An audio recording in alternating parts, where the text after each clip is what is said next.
जो एक डॉटर होती है वो होलैंड में अपनी मम्मी की कुछ चीजों को ढूंढने वापस जाती है, क्योंकि जब होलैंड में वॉर चल रहा था तब उन्होंने होलैंड को छोड़ दिया था और अपनी जो सारी चीजें थी उन्होंने मिसेस डॉर्लिंग के घर पर रख दी थी। मिसेस डॉर्लिंग उनकी मदर की एक एक्विंटेंस थी, मतलब उनकी मदर उन्हें जानती थी। और अब जब वॉर का टाइम खत्म हो गया है तो अब वो डॉटर अपनी मम्मी की चीजों को ढूंढने वहां पर वापस जाती है। स्टोरी की स्टार्ट में जब हमारी ऑथर मिसेस डॉर्लिंग के घर पर जाती है और वहां पर डोरबेल बजाती है तो वहां से एक लेडी बाहर निकलती है। वो उनसे पूछती है कि क्या आप मुझे अभी भी जानते हो। तभी वो वुमेन उस लड़की को ध्यान से देखती है और फिर कहती है कि नहीं, मैं तुम्हें नहीं जानती हूँ। तभी जो ऑथर होती है वो कहती है कि मैं मिसेस एस की डॉटर हूँ। तभी मिसेस डॉर्लिंग गेट को अपने हाथ से रोकते हुए ताकि वो ज्यादा न खुले वो कहती है, वो उन्हें सिर्फ देखने लगती है। तभी जो ऑथर होती है उन्हें लगता है कि शायद वो किसी गलत घर में आ गई हैं, क्योंकि उन्होंने भी मिसेस डॉर्लिंग को एक बार ही देखा था, वो भी बहुत छोटे से टाइम के लिए और वो भी बहुत साल पहले। तो हो सकता है वो किसी गलत घर के सामने आ गई हो।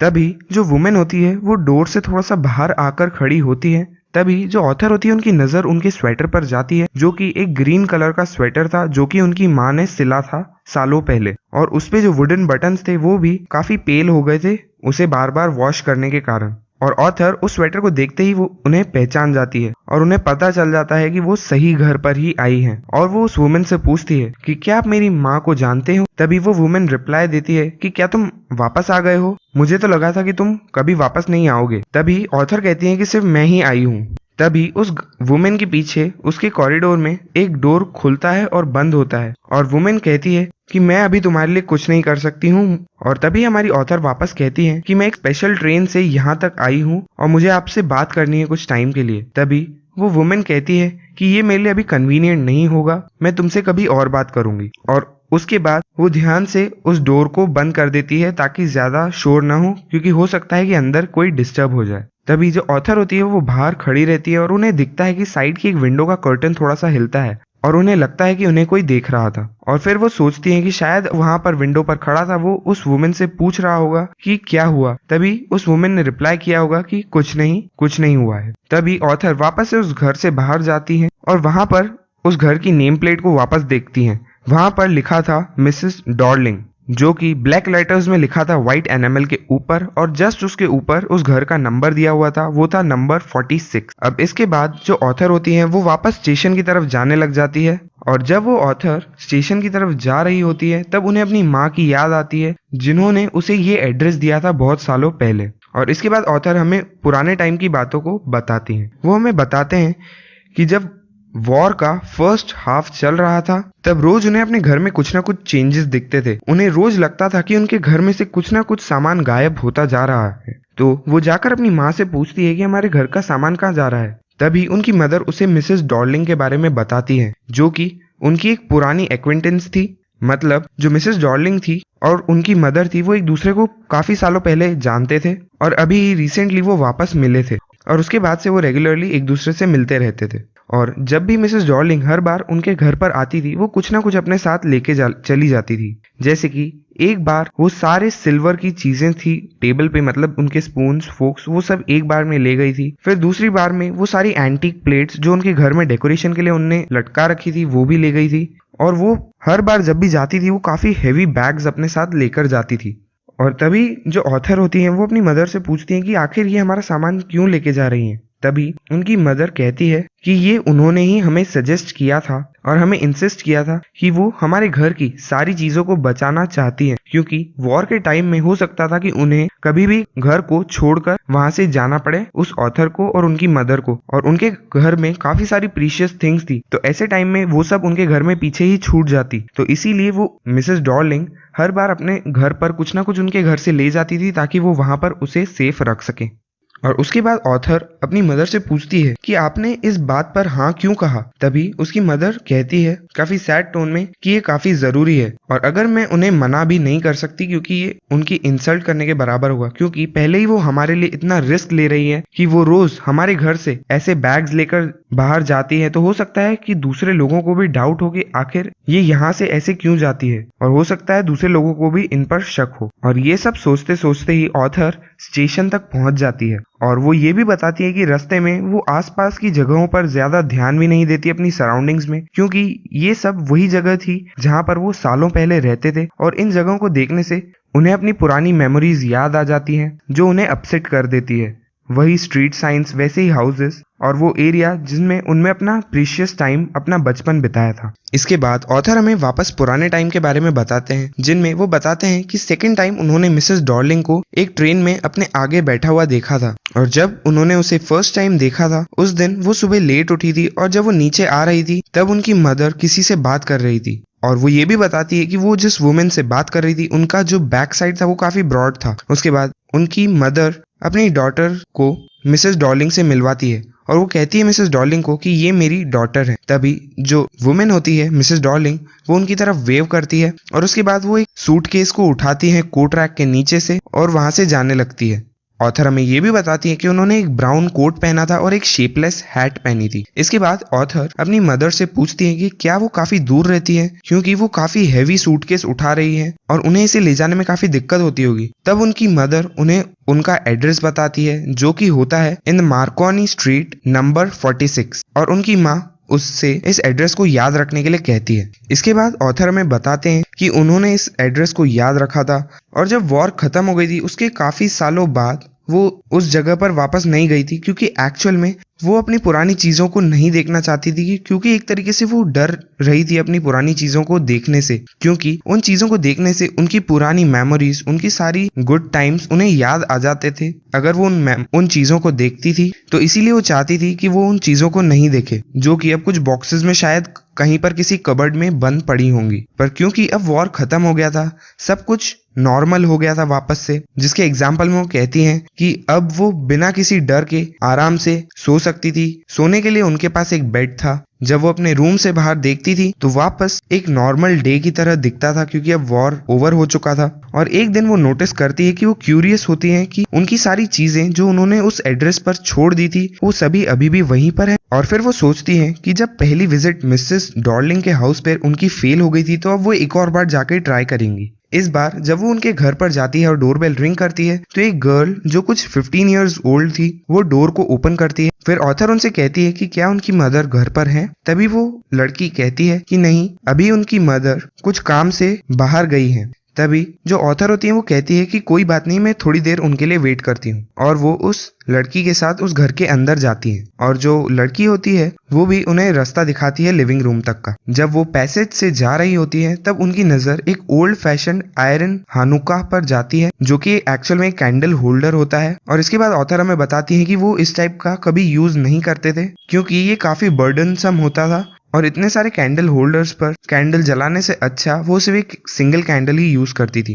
और इसके बाद जब वो पैसेज को क्रॉस करते हैं तब वो लड़की उनसे पूछती है कि क्या आप थोड़ी देर लिविंग रूम में बैठ जाएंगी। तभी वो लिविंग रूम का डोर खोलती हैं और वो अंदर जाते हैं। तब जो ऑथर होती है वो बिल्कुल हॉरिफाइड हो जाती है। वो उस रूम को देखकर बिल्कुल चौंक जाती है क्योंकि उस रूम में जितनी भी चीजें थी वो सभी चीजों को जानती थी, क्योंकि वो सभी एक्चुअल में उनकी मदर की ही चीजें थी। और उन्हें वो एटमॉस्फेयर काफी स्ट्रेंज लग रहा था और उन्हें इसलिए भी अजीब लग रहा था क्योंकि उनकी इतनी सारी अच्छी अच्छी एंटीक्स और इतनी डेकोरेटिव चीजों को उन्होंने इतने टेस्टलेस ऑर्डर में जमा रखा था। और वहां पर उन चीजों के साथ काफी अगली फर्नीचर भी रखा हुआ था और स्मेल भी काफी अजीब सी आ रही थी, जिनके कारण उन्हें काफी अजीब लग रहा था। पर उस रूम को पूरा देखने में वो काफी शॉक में रह जाती हैं। तभी वो लड़की होती है वो उन्हें एक चेयर देती है बैठने के लिए। वो वहां पर टेबल के पास में जाकर बैठ जाती है। तभी वो उस वुलन टेबल क्लॉथ को देखती है, उसे रब करके देखती है अपनी फिंगर्स के बीच में। और ये जो टेबल क्लॉथ था वो भी एक्चुअल में उनके ही घर का था, उनकी ही मदर का था। तभी वो सोचती है कि ये जो टेबल क्लॉथ है, इनकी जो लाइन्स है, अगर हम इसको फॉलो करेंगे तो वहां पर एक बर्न मार्क आएगा जो शायद अभी तक किसी ने रिपेयर नहीं किया होगा। तभी वो लड़की उनसे कहती है कि मेरी माँ जल्दी ही घर वापस आ जाएगी, तब तक मैं आपके लिए एक चाय का कप बना देती हूँ। और तभी वो लड़की टी टेबल पर जाती है एक चाय का कप रेडी करने के लिए। तभी ऑथर नोटिस करती हैं कि वो जो लड़की थी उनका भी पैक उनकी माँ की तरह ही काफी ब्रॉड था। और जब वो कप में एक टी पॉट से टी को डाल रही होती हैं, जो कि एक व्हाइट कलर का टी पॉट होता है जिस पर एक गोल्डन बॉर्डर होती है लिड पर, ऑथर ये भी नोटिस करती हैं कि वो भी एक्चुअल में उनकी ही माँ की चीजों में से एक था। तभी उनके अंदर से उन्हीं को एक आवाज आती है जिसमें वो कहती है अपने आप से कि ये काफी सुंदर बॉक्स है, जो कि उन्हें काफी स्ट्रेंज वॉइस लगती है अपने आप की, और उन्हें एक्चुअल में सब कुछ ही काफी स्ट्रेंज लग रहा था उस रूम में, क्योंकि उनकी काफी सारी पुरानी मेमोरीज भी रिवाइव हो रही थी उन चीजों को देखकर। तभी जो ऑथर होती है वो कुछ एंटीक प्लेट्स जो एक्चुअल में पहले उनके घर पर उन्होंने टांग रखी थी वो यहाँ पर टंगी हुई देखती है, उनकी तरफ पॉइंट करती है और उस लड़की से पूछती है कि क्या तुम इन चीजों को जानती हो। तभी वो लड़की उनके लिए टी लाती है और कहती है कि हाँ, मेरी माँ कहती है कि ये एंटीक है और हमारे घर में ऐसी काफी सारी चीजें हैं जो कि एंटीक है, और वो अपने घर में बहुत सारी चीजों को पॉइंट कर कर उन्हें बताती हैं और उन्हें कहती हैं कि तुम अपने आप भी जाकर इन चीजों को देख सकती हो। तभी ऑथर इस स्टोरी में बताती हैं कि उन्हें एक्चुअल में उनके हैंड्स को फॉलो करने की जरूरत नहीं थी उन एंटीक चीजों को देखने के लिए, क्योंकि वो उन सारी चीजों को पहले से ही जानती थी।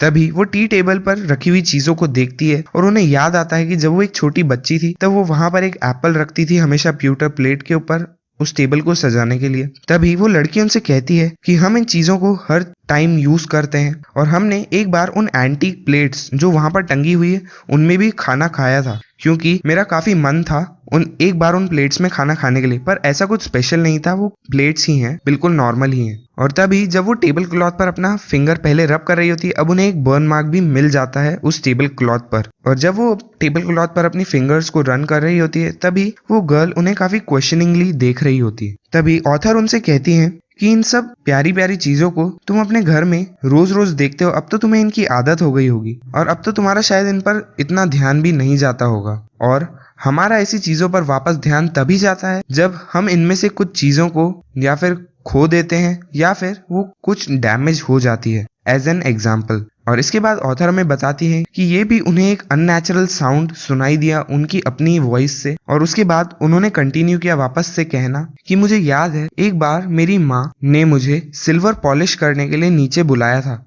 ये काफी पुरानी बात है और शायद उस दिन मैं बीमार थी या मैं दिन में काफी बोर हो गई थी, इसीलिए उन्होंने मुझे बुलाया था और उस टाइम मैं घर पर ही थी, और उन्होंने ये क्वेश्चन उनसे पहले कभी भी नहीं किया था या इस काम के लिए उन्हें कभी भी नहीं बुलाया था। तभी ऑथर अपनी माँ से जाकर पूछती है कि आप कौन सी सिल्वर की बात कर रहे हो। तभी उनकी माँ उन्हें रिप्लाई देती है काफी सरप्राइजिंग टोन में कि जो हमारे सारे टेबल पर स्पून्स हैं, फोक्स है और नाइव्स हैं, मैं उन्हीं की बात कर रही हूँ, वो सारे सिल्वर के ही हैं। तभी ये बात काफी स्ट्रेंज लगती है ऑथर को कि उनको पता ही नहीं था कि अभी तक वो जो कटलरी यूज कर रहे थे रोज का खाना खाने में वो सब सिल्वर की बनी हुई है। और ये सुनते ही जो लड़की थी जिन्हें ऑथर ये सब बता रही थी उन्हें हंसी आ जाती है। तभी ऑथर कंटिन्यू करती हैं कि मैं शर्त लगा सकती हूँ कि तुम्हें भी ये पहले नहीं पता होगा, और ऑथर उन्हें देखने लगती है। और तभी वो लड़की उनसे क्वेश्चन करती है कि क्या हम जिसमें खाना खाते हैं आप उनकी बात कर रहे हैं। तभी ऑथर कहती है कि हाँ, मैं उन्हीं की बात कर रही हूँ। तभी वो लड़की साइड बोर्ड की तरफ जाती है और वो एक ड्रॉर को ओपन करने लगती है जिनमें उन्होंने कटलरी रख रखी थी, क्योंकि उन्हें भी नहीं पता था। तभी जब वो देख रही होती है वो लड़की अपने कटलरीज को, तभी उन्हें याद आता है कि उन्हें एक ट्रेन कैच करनी है वापस से अपने घर जाने के लिए। तभी ऑथर वहां से जाने लगती है। तभी वो लड़की उनसे पूछती है कि क्या आप मेरी मदर के लिए थोड़ी देर और वेट नहीं करेंगे। तभी ऑथर उनसे कहती है कि नहीं, मैं काफी लेट हो गई हूँ, मुझे अभी जाना ही होगा। और तभी वो उनके घर से बाहर जाने लगती है पैसेज से ही। तभी वो जो गर्ल होती है वो उस ड्रॉर को पुल करती है और कहती है कि मैं अपने आप ही देख लूंगी इनसे। तभी ऑथर उन्हें कहती है कि मैं अपने आप ही बाहर चली जाऊंगी। और जब वो बाहर जा रही होती है पैसेज से तब उन्हें कुछ स्पून्स के टकराने की आवाज आती है जो कि वो लड़की देख रही होती है, और उसके बाद वो उस घर से बाहर चली जाती है। और जब वो उस रोड को क्रॉस कर रही होती है तब उन्हें उस रोड के कॉर्नर पे एक नेम प्लेट दिखती है जिसपे लिखा होता है मार्कोनी स्ट्रीट, और उसी स्ट्रीट पर अब वो कंफर्म थी कि वो एड्रेस नंबर 46 जो था वो एड्रेस बिल्कुल सही था। पर अब वो कहती है कि अब वो इस एड्रेस को बिल्कुल भी याद नहीं रखना चाहती है, क्योंकि ये सारी चीजें उन्हें अपने बचपन की यादें वापस याद दिला देती है, एक ऐसी लाइफ के बारे में जो बहुत अच्छी थी और जिन्हें अब वो खो चुकी है। और वो ये भी कहती है कि अगर वो उन सब चीज़ों को वापस भी ले जाती है तो वो उन सब चीज़ों का क्या करेंगी, क्योंकि अब वो एक स्मॉल रेंटेड हाउस में रहती हैं और अब इतनी जगह भी नहीं है वहाँ पर उन सब चीज़ों को रखने के लिए। और वो ये भी बताती है कि वो काफ़ी छोटा सा हाउस था और उनके घर में काफ़ी छोटे छोटे ड्रॉर थे, काफ़ी नैरो ड्रॉर थे जिनमें वो काफ़ी कम चीज़ें ही रख सकती है, जैसे कि कुछ कटलरी ही अपने साथ रख सकती हैं। तो उन्होंने अपने आप से ये प्रॉमिस किया कि अब वो इस एड्रेस को भूल जाएंगी और ये ही उनके लिए सबसे आसान चीज होगी और वो अब यहाँ पर पलटकर वापस कभी नहीं आएंगी। तो इसी के साथ खत्म होती है ये स्टोरी।